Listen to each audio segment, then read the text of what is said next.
Hey everyone, we have a masterclass today. We're joined by Ryan Deiss. We're going to break down everything you need to know about copywriting. After this episode, you're instantly going to sell more product. Your ads are going to be cheaper.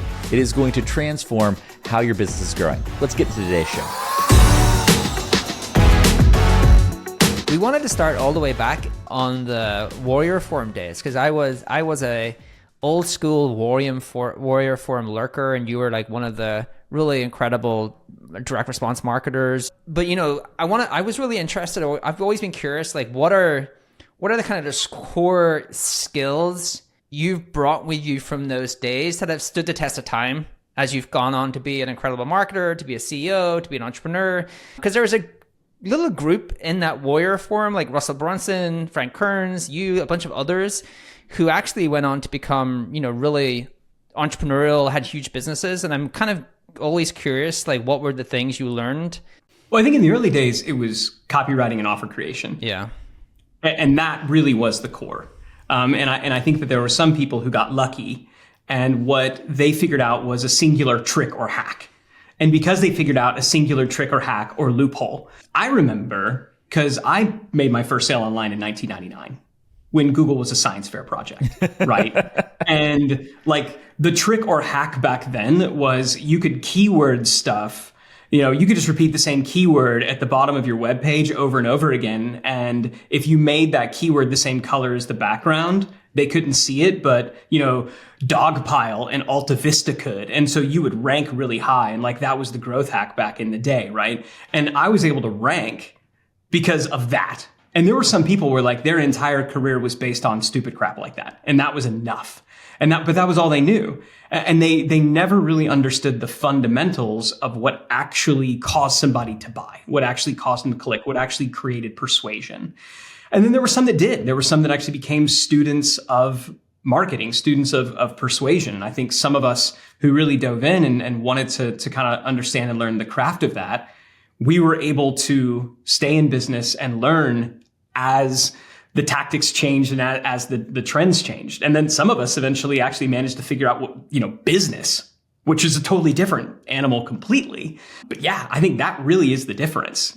Tactics come and go, but there are some things that absolutely persist, and that ability to craft messaging that persuades, messaging that converts, crafting offers. I think that was the difference between those of us who had one offer out there and those who had multiple and ultimately built companies. Yeah. The category of people that I used to look at and dissect offers, and just was always fascinated by the way you all sold, and had always you were perfecting the art of the landing page, perfecting the art of the persuasive techniques and how you could get people to opt in and purchase. And there was like really well thought out. This was before really there were like inbound marketing funnels, right? You guys were building like pretty incredible direct response funnels. And I'm a nerd, I'm a dork. So I studied these things when I used to hang out on the Warrior Forum, and I was living in the gray of marketing, which is how can I just hack stuff and just get there really fast? And then at some point you have to learn real marketing. I was like, oh God, do I really have to learn real marketing? And then you have to, because like the hacks don't work anymore. But the place I would love to maybe dig into is the category of people that I thought were world-class and are the people who've gone on to do incredible things were the people who were incredible at copywriting. And maybe could you talk about how you found copywriting as a skill set to learn, and maybe how that's developed and stayed with you as you've gone on to be a CEO and entrepreneur? Like, what are the core things you would want to teach an audience about the craft of copywriting? So funny enough, I learned copywriting. I had a job. I had an internship when I was in college, and I worked for a financial planner. And this financial planner built business. He built his business by hosting these free dinners for wealthy people. And so he would host these little seminars, and he'd serve everybody, a crappy chicken lunch, and he would teach them some investing strategy and then say, if you want me to do this, like, let's meet. And he would send out these postcards to get people to sign up for these. And so all I did was I would help manage his CRM. This was obviously pre-HubSpot, so I don't remember what CRM he used. I think it was something akin to Microsoft Excel. And I would print out his postcards, and I would affix stamps and send them out. And he basically said, hey, I want to see if we can do a little bit better with this. I want you to read this book. And he got me a book, and it was some stuff that was written by Gary Halbert, some things that were written by Jay Abraham. And he essentially just started giving me these books. I remember there were some Dan Kennedy books. So he was my first source of education because he just wanted me to learn this stuff. And so I got a lot of great old school direct response, tactics and strategies taught to me by this person who was in financial planning who just wanted me to learn so that I could help drive more business into his practice. And I just ate it up. I was like, this is amazing. And I remember thinking at that time, the internet's new. I was also at the same time starting to build businesses online. And I was like, what if I applied some of these strategies on this new medium called the internet? At the time, websites back then, everybody wanted to build these pretty sites in Flash. You go Flash. to a web page. And it was, you remember this? Like there'd be this Flash intro, all this twirly stuff. I was like, what if I just had a web page where there was a headline at the top and copy down below? And sure enough, it actually worked. It actually performed better. And so I discovered, largely through accident, through chance, through luck, call it what you will, that these old school direct response strategies, these direct mail strategies that I was learning through this old school direct mail method, that they applied just as well in this new medium called the internet. And so that's where it all began. That really was my early education, just realizing that, opening up with a strong headline that just called out to exactly who it is that you want to talk to. It spoke to a specific problem, a specific benefit, and it made a compelling argument. And it didn't worry about being, having too much copy. It wanted to have just enough. All of those practices were just drilled into me at a very early age, literally from the age of 19. And so I guess, how do you juxtapose that with the world we live in today, right? Like you hear generative AI, you hear that everything's moving to video, all these things. I firmly believe writing is still very important, whether it be in text form or in video or some other format. But like all those things seem to be still true. Like, do you agree? Like, what's the parts of marketing that haven't changed? I guess is what I'm trying to get at. Yeah, I would argue they're more true now than they have been for the past 10 years. So when I first got started, the best marketers in the world were the best copywriters. And Kieran, that's what you're saying. Like those of us who were kind of around in the quote unquote early days, of the internet, the people that got the most respect were the best copywriters. And then something changed right around 2007. You had this new advertising medium emerge called Facebook ads. And when Facebook ads came about, and prior to that, you had Google ads and they were really cool because for the first time there, you could do really precise targeting. But when Facebook ads emerged, that was a game changer because now you could get ultra precise. It wasn't just targeting based on keywords. You could say to Facebook, now Meta, okay, this is exactly who I want. Give me this specific person who likes these specific pages, has this specific criteria, thousands and thousands and thousands. I mean, as recent as 2018, there were like 6,000 plus different areas that you could target in the Meta ads platform. And they would serve up exactly who you wanted. And so now the best marketers weren't necessarily the best copywriters. It was the best media buyers. It was the people who were the best at targeting. And that was a remarkably new phenomenon. I would say it was the first time that really it was kind of more the quant people who were the best. And so it was who could be the best at finding the niche audiences, who could be the best at tracking and at testing. And they were the ones who won the day. And that really started from about 2007 until about 2018, 2019. And you kind of started to see then copywriting, it wasn't just less cool. It kind of got hated on. Now copywriting, it just got rebranded as everything was clickbait. It's like, that's just scammy. Oh, that's just clickbait. Oh, that's just this. And it's just like, if you tried to write anything that was even reasonably persuasive, it's just like, gross, icky. And in fairness, a lot of it was pretty gross and icky. I look back at a lot of the stuff that I wrote early on in my career, and it's pretty gross and icky. I will never forget one time. I think the best thing that I ever did for my career, I put my mom on my email list. And I remember my mom responding to one of my emails one time and going, "What is this?" Because one of the things that you can do as a direct response marketer is if all you're doing is optimize, and it's just split test, number, which one, and you never take a step back and you never qualitatively look and say, okay, but am I kind of being an asshole? Like, is this like good for the customer? Is this good for the brand? Like at some point you need to ask that question because you can optimize yourself into a really dark place as a marketer. If you're only ever looking for what is converting the best right now in the short term. And I do think that a lot of marketers did that. And I think a lot of marketers, by making short-term choices, made really, really poor decisions from a brand perspective. And it is a balance. It is absolutely a balance. At the same time, I think that a lot of us swung the pendulum way too far away from just good, solid, direct response copywriting strategies that we know just work. And it's good and it's not, it's not bad. And so that went away and it was okay. You could put kind of boiled chicken cruddy copy out there because we were able just to lay these kind of meh offers in front of the perfect audience.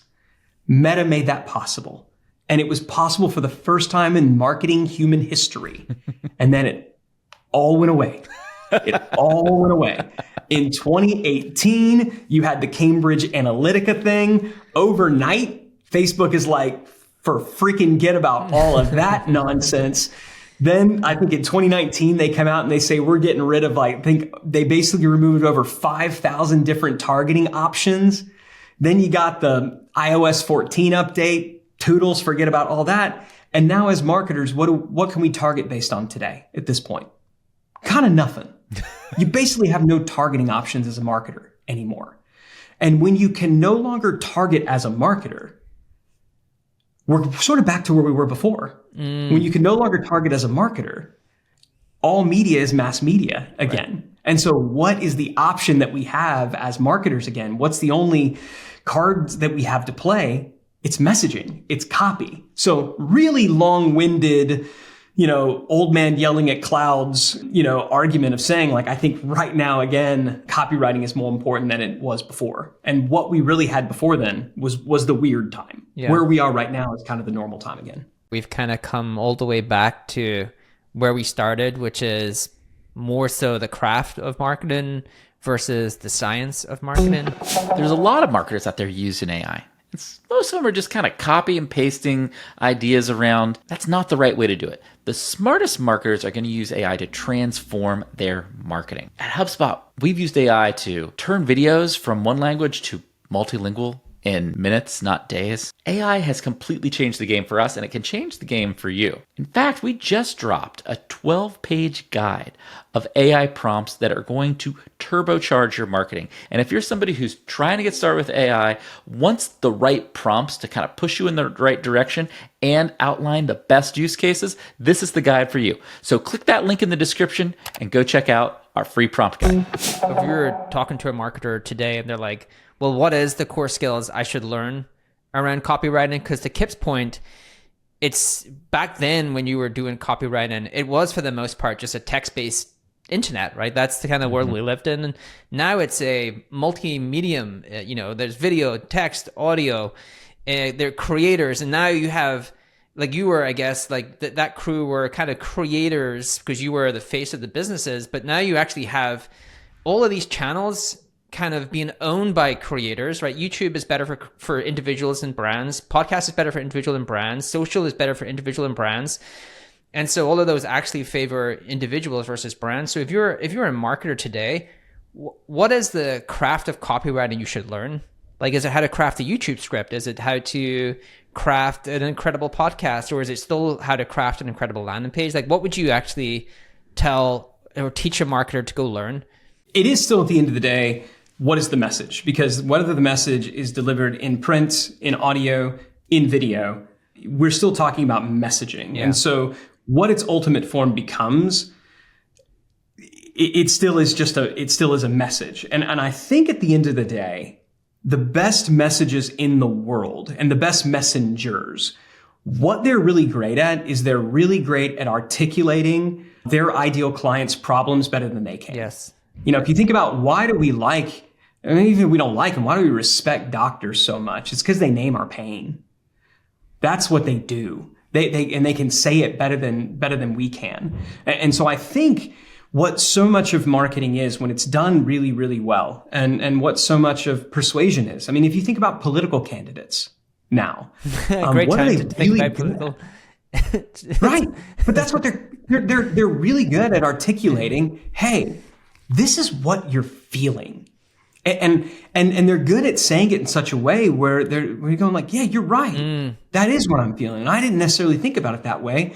But you're right. And so many of us are just looking for somebody to say the quiet thing out loud, either because we're too afraid to say it or we just don't know how to say it. And I think we would be fine with brands saying it on our behalf. Just most brands don't have the courage to do that. And so I think that's why it falls on creators and influencers to do it more than brands. And I think it's safer for there to be creators and influencers to do that. And I think that's why today, if you have a brand, just about every brand is going to need to have some type of a spokesperson, a key person of influence, somebody who's out forward facing, who's going to be doing that on behalf of the brand. And then as the spotlight is shining on them, what they need to do is be that mirror that shines it back onto the brand. That's the key that makes it work. That's always my goal, is like, yep, I'm happy to shine for the spotlight to shine on me, but then I just want to redirect it to whichever brand I'm associated with that's going to be the most appropriate to then receive that attention. I don't ultimately want to receive it all on me because, I don't want to be the racehorse. I don't want to be owned. I want to send it over to one of the companies that ultimately can better monetize it than I can over the long haul. So what you're really saying is, like, in that Facebook era, people got a little lazy. They didn't name the pain. They just kind of were like, hey, this is what I'm selling versus what you're feeling. And I can tell you what I'm selling because I could find the perfect small subset of people who deeply cared about that thing I'm selling. And now we can't do that anymore. And so we have to move to this era of really naming the unnamed pain and unnamed feelings for the buyer. How do you think AI is going to help that? Because, you just talked about targeting, right? And ad targeting has kind of gone away, but AI allows us to do mass messaging at a one-to-one level and lets us really deliver and maybe at least guess that pain on an individual level, even if it's not as granular as maybe the ad targeting used to be. Like, what's your take there? Are you guys doing a lot there and seeing good results? Like, would love your insight there. Yeah, tons. I want to go back to something you said before. I think it's really, really important because you talked about laziness. We found that at any given time, about 3 to 6% of our list is ready to buy now. It's amazing, and it doesn't matter the industry. If we put out a message, about 3 to 6% is kind of able and willing to move forward now. That's just kind of the numbers and how things shake out. The problem is we don't know who those 3 to 6% are, and they change every day. So the people who are ready now, tomorrow they may not be ready. Maybe they found a different solution. And the reason I think people were allowed to be lazy is because the targeting was so good that Facebook, Meta, would essentially serve up those 3 to 6% to you every single day on a silver platter, right? So you didn't have to be that great at plucking them out of the crowd. You didn't have to be that great at even nurturing them over time. That's the thing that we've all have had to get better at. Now, what I'll say is, you brought up AI.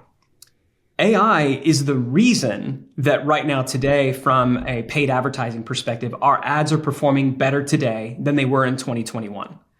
After all these shifts and changes were made, so we're post iOS 14, we don't have the targeting options, we don't have all the things that we used to have, but Meta and Google haven't implemented all the AI stuff that they now have. Man, it sucked.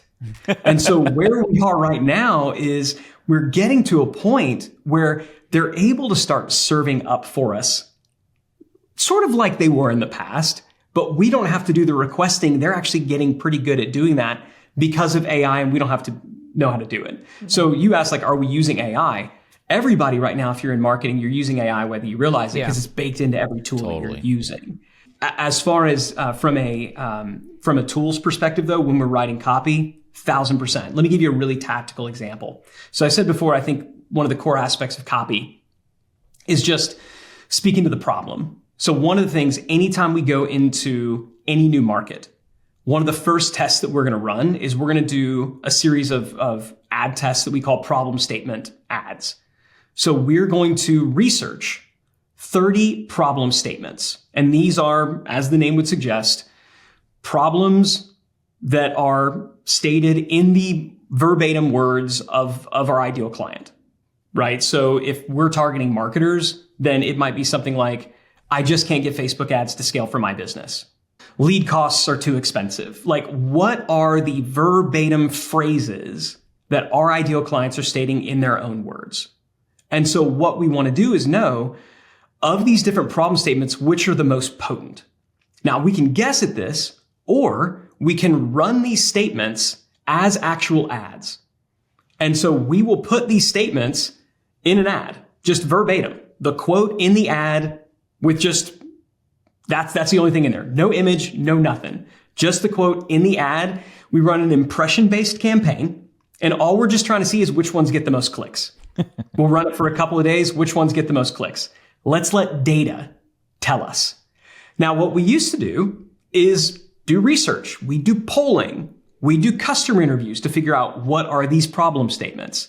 What we're now able to do is just ask Claude and ChatGPT, hey, you are this ideal client dealing with this particular issue, challenge, or problem that we solve.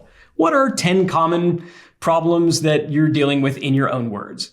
And it will give us a phenomenal list of problem statements that are every bit as good, if not better, than the ones that we'd find in our own research, right? And so what would take weeks of research and analysis, we can now just get. Now, we will still do the research because it's not perfect, but man, if it's in a hurry, if we kind of just need to go, we'll just use AI. Of course. And you know what? It's good enough. Yeah. And so our ability to just kind of crank on this stuff, that never would have been possible before. And so in terms of being able to figure out what are the big problems, how do we speak to them? If you don't know, you don't have to know. If it's a startup, the customer research, it's probably sitting in your AI tool right now. This is actually an incredible use case. I'm actually glad you brought this up. This is an incredible use case for AI, which is like AI is incredible to take an unstructured data and create a structure from it. The other thing it's really great at, especially Claude's latest model, I was using the previous model for this as well, but their latest model, I've talked about it a lot of times on the pod, is creating these style guides. And so I want to step through this because you actually provided something else I had not thought of, which is testing the style guides on Facebook for impressions. And so what I mean here is AI can take all of your unstructured data, whether that's your customer calls, your customer emails, your support tickets, all of these different things, and actually compose style guides from your customer's language. So it can actually say like, okay, here's a style guide, and this is a representation of your customer.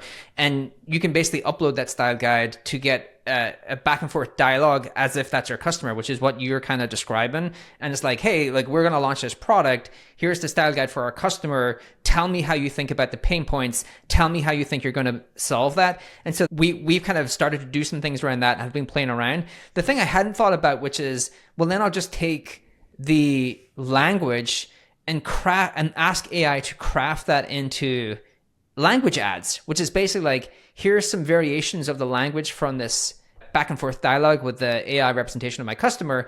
I can just go then test that language for my target audience based upon impressions.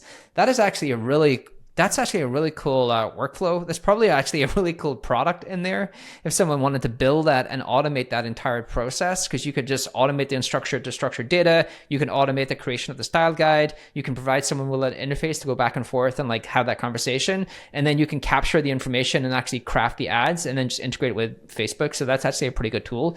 But I think that's a great use case, because the reason I brought that up is because coming all of the way back to what you said is we're getting back to a place where you have to really nail the messaging. And to me, the way you describe that is like the way I think about the art of that, which is you can say something that is in someone else's head, but they are not able to articulate it in that way. There was a really good example recently. Paul Graham wrote an article called Founder Mode, and it's gone all over the place, right? But that's because founders, I think, we have been right in the COVID wave. We've got way too far removed from our business, and we actually want to be in the weeds and doing the work. And there's a lot of people felt that way and that gravitated towards that. And this kind of workflow can help you get the insights you need to figure out how to say the unsaid. Like I was going to follow up to you with like, how do you even teach someone to do that? And I think this is like one of the tools you could give someone maybe to get better at it. We used to spend so much time in research, brainstorming, and that was the gold, right? How do you discover the hook? This was the big aspect of marketing, right? Yeah, like, what's the big idea? Like this was the whole thing of David Ogilvy, right? The whole idea of like, every marketing, if it's going to succeed, it needs the big idea. What is the big idea? And ultimately what I realized is the big idea can, not always, but if you go and look at some of the most compelling and successful advertising hooks, they really do come down to a clear articulation of the prospect's problem, right? A clear summation, a clear articulation of the problem in their own words. And it can be hard to come up with, but now we have AI doing it for us. And then we can leverage Meta and other tools to then test it and have the customers, our ideal clients say like, yep, that was the one before we roll out with it. And still to this day, some of our highest converting Facebook and Instagram ads are literally just ads with a quote, a problem statement in it. We haven't been able to beat it. We tried to pretty them up. We tried to add different images, and still the thing that works the best is somebody scrolling down and seeing words on a screen that they go, huh, that's exactly what I was thinking. Couldn't have said it better myself. Yeah. It's like they were reading my mind. I think that ultimately sums up great copy. And I think today, what that means is you can be a great copy and A-list copywriter, even if you're not a David Ogilvy. There's a famous, I was trying to look for it because I was reading their stuff. I'm the same. I read Rosser Reeves. So I read a lot of old school copywriters, and there's a guy called Rosser Reeves, and he wrote the M&M ad. And I always think that's like one of the best examples of copywriting, which is they melt in your mouth, not on your hands. Because it's just such a great articulation of the value prop. And that has actually been their strapline since 1956. And it's such a great example of like that. Like David Ogilvy's famous one is like the Rolls Royce, right? Like the only thing at 55 miles, the only thing you hear is the clock ticking. Yeah, and if you actually read how he came up with that ad, he read through the technical specifications, and that line was in one of the technical specifications. He also reworded it a little bit, but it was like one of the exact like technical specifications that the team put in. But the ability there wasn't to write the line. The ability was to know that was the line. Mm-hmm. You know what I mean? So like being able to like pick out the thing that would truly resonate with the audience. I think that is like such a hard skill to have or to learn. Yeah, and let's linger there for just 1 second, because I think that this is another important aspect of copywriting. And this really goes back to Eugene Schwartz, who wrote Breakthrough Advertising. I think this is one of the most important aspects, copywriting fundamentals, and that is the levels of awareness. Because at the end of the day, I think so much of great marketing is just walking prospects through the levels of awareness. We talk about the customer journey, which is important, but really the customer journey is just walking people through the levels of awareness. So the first level is unaware. They have no idea that you exist because they don't even know that they have a problem. Then you have problem aware. So they know they have a problem, but they're not yet aware of different solutions, right? This is somebody like, I got this problem, but I don't know what to do about it. Then you have somebody who's solution aware. So I know there's different solutions solved, but I haven't yet settled on one. Now you got, product aware, right? So I know that there are different products, but I haven't yet settled on a particular product. Now you got most aware. I pretty much know what product I'm going to go with, but I don't know which one. So those are the levels of awareness. So unaware, problem aware, solution aware, product aware, most aware. Understanding as a marketer which level of awareness you're marketing to is really important. The mistake that a lot of marketers make is they market to the wrong level of awareness. So because they look at big brand advertising and all the examples that you mentioned, they're marketing very often to a product aware, most aware, or very often a solution aware. If you're doing Google advertising and you're doing keyword, that's solution aware. Man, solution aware is a trap because it's obvious, right? I'm willing to bet that some of the highest keywords that you pay for is CRM or marketing automation, right? Totally. Because it's freaking obvious, right? You sell a CRM. What keyword should we target? I don't know, CRM. Like that's hard. Like, I mean, that's, it's obvious. And so it's expensive. The big open area, the big blue ocean is to go problem aware. People who know they have a problem, but they haven't yet begun to look for solutions. That's why I think if you can connect with people at the problem awareness stage, speak to the problem that they have, that's the big opportunity. So all those other examples, they're beautiful and they're glorious and they're sexy, but they're at a level of awareness that most brands don't have the benefit of marketing to yet. Yeah. And that's why I think a lot of our advertising fails. That's a great point. I think most, sadly, especially in the startup world, I think they're on the far end of that spectrum. They're either way too vague or they're like, I'm just going to assume everybody knows everything, and they just need like the speeds and feeds and feature function kind of stuff. And the reality is that's not the case. The vast majority of the time, unless you are an extremely established company, right, that you can live in those later stages a lot of the time.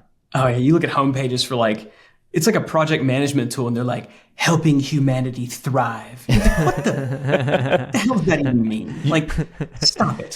Stop it. We always had this funny thing internally. The Google Sheet plugin. When we were doing copywriting, or we were thinking about positioning or whatever, our founders came up with it. It's hilarious. It's like, could a yoga studio say this? If a yoga studio could say it, it's bad. It's real bad. It's like, just go ahead and cut those right off the top. Like, if this could be a strap line for a yoga studio, it's not good. And then your copywriting on the project management software. Maybe was that Halligan or Dharmesh? Who? That is a Halliganism right there. I think they were both in the room. I think they were just like frustrated one day and were like, we're not saying anything a yoga studio could say. And I want to ask, because I'm going to say that again, and I want to make sure I can give credit, because that is genius. Isn't it genius? That is so good. And it has served us incredibly well. And like, so simple maxims like that at the end of the day do work like exceptionally well and are good.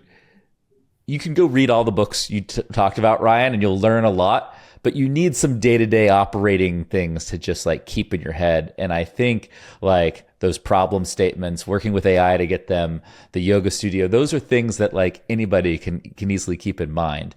I think my kind of next question around this is I want to make sure we finish the story around those problem statement ads, because our audience loves the details. And so if somebody's scrolling through Instagram, they get one of those product statement ads. How are you delivering the value and like finishing that story on the landing page? Because I imagine a lot of people are like, oh, cool, I'll go do all of that. And then they'll get to the landing page part and be like, oh, well, what do I tell them now? Yeah, so during the problem statement test, which is only going to run for a couple of days, we will just send it to a piece of content. Yep. I honestly don't, we're not trying to monetize it. I'm just looking for data. And so I do want to make sure that if somebody clicks on it, that we valued their time. They took the time to read it. They took the time to click on it. We want to make sure that if they click on it, wherever they go, it's valuable. So we'll send them to a blog post. This is important, even if it's not on our own site. Because I truly don't care at that point about monetizing it. I just want the click data. So we're running impression-based tests. It's going to run for 2 to 4 days. We're going to spend tens of dollars on this. Okay. It's not that much money.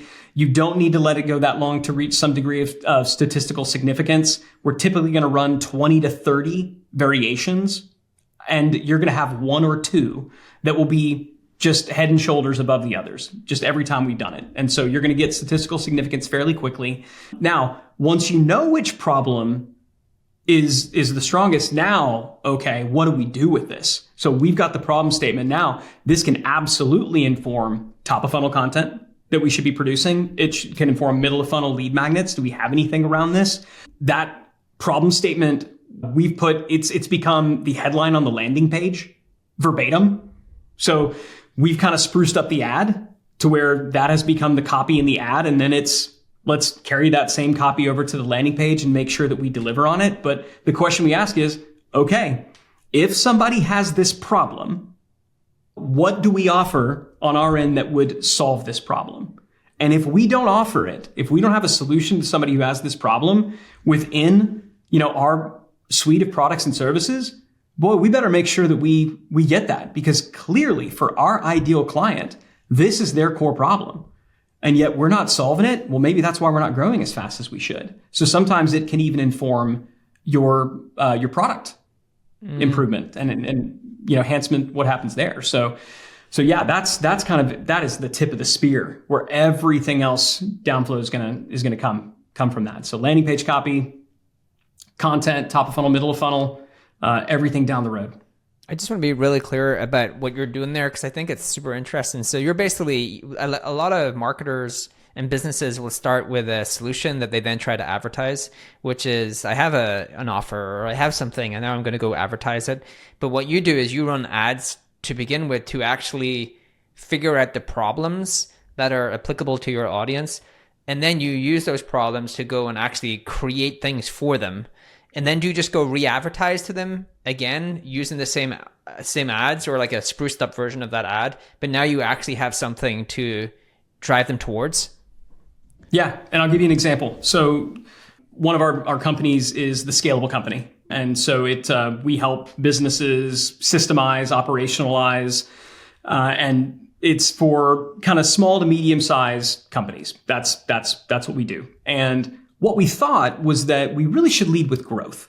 Like let's lead talking about marketing because we're pretty good at marketing. That's kind of our history. People who know us from like the digital marketer world. So let's lead talking about marketing. And we were really struggling. The people who were coming in wanting to hear about marketing, we were struggling to ascend them into anything on systems. And so we were testing things that were related to, okay, let us help you optimize your expenses. And so nothing we were doing was working. Candidly, it just wasn't working. It was sucking. And we were had been doing this for 12 months. So we were like, let's run one of these problem statement tests.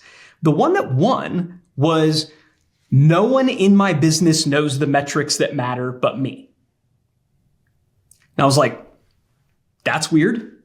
But that's what our ideal client, a CEO running a, $4 to $20 million business was most frustrated at the fact that no one else in the company knew the metrics that actually mattered. So we're like, well, do we have anything that we offer our clients that would solve for this? Yeah, we've got this company scorecard. It's literally just a Google sheet that we teach them how to figure out the metrics to go on there. It's like, okay, let's offer this as a lead magnet. Overnight, the lowest cost per leads and the highest post opt-in conversion rates of anything else that we saw. That has been our control lead generator now for the last 18 months. And we've not been able to beat it. Running that same thing. Frustrated that nobody in your company understands the metrics that matter. Annoyed that, and it's just speaking yes, I am. Because what we found is that for our ideal person, that's the problem that matters the most to them. And what is it at the end of the day? It is a spreadsheet where they're just figuring out their metrics. It's as boring as all get out. I never in a million years of all the stuff that we did, I would have had it somewhere near the bottom in terms of sexiness factor. And yet the only marketing genius is the customer. And so we're just going to let them decide because I fashion myself as a pretty good marketer who's usually pretty good at coming up with a hook. Did not see that one coming.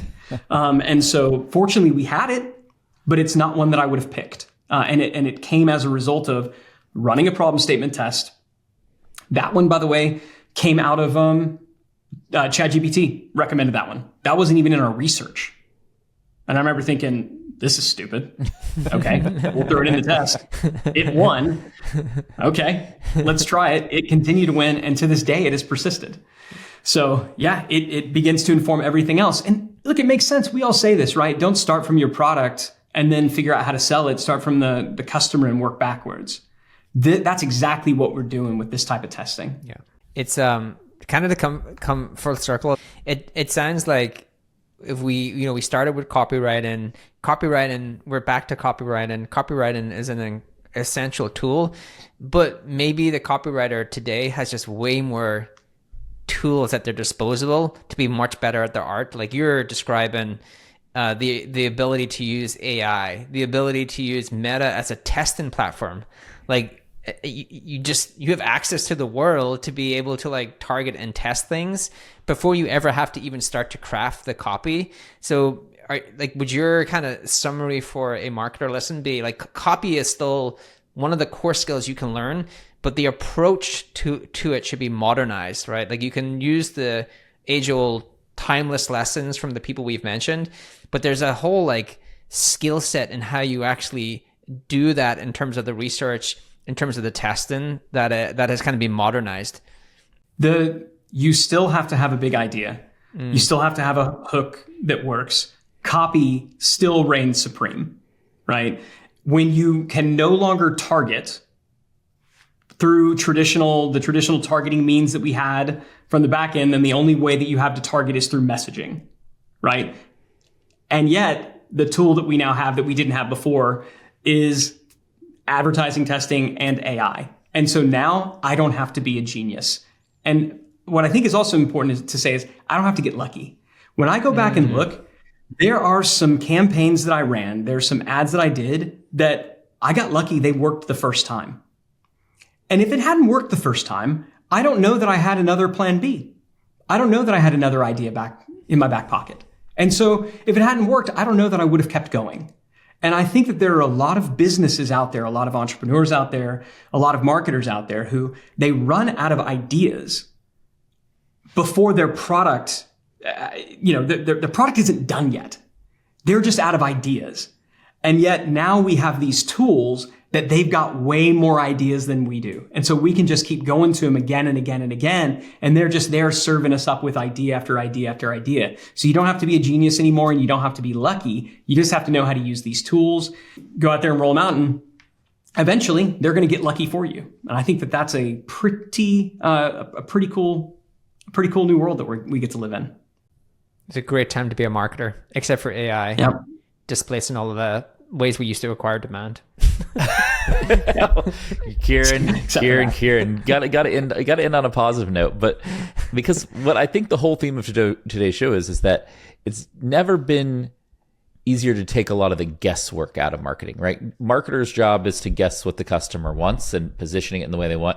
And I think we just heard a masterclass from Ryan around how to do that. That is going to be super applicable to any business that you're running or you're starting if you're listening or watching today's show.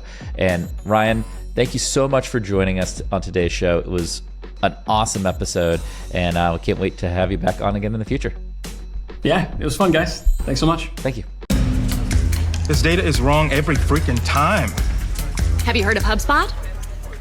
HubSpot is a CRM platform where everything is fully integrated. Whoa, I can see the client's whole history, calls, support tickets, emails, and here's a task from 3 days ago I totally missed. HubSpot. Grow better.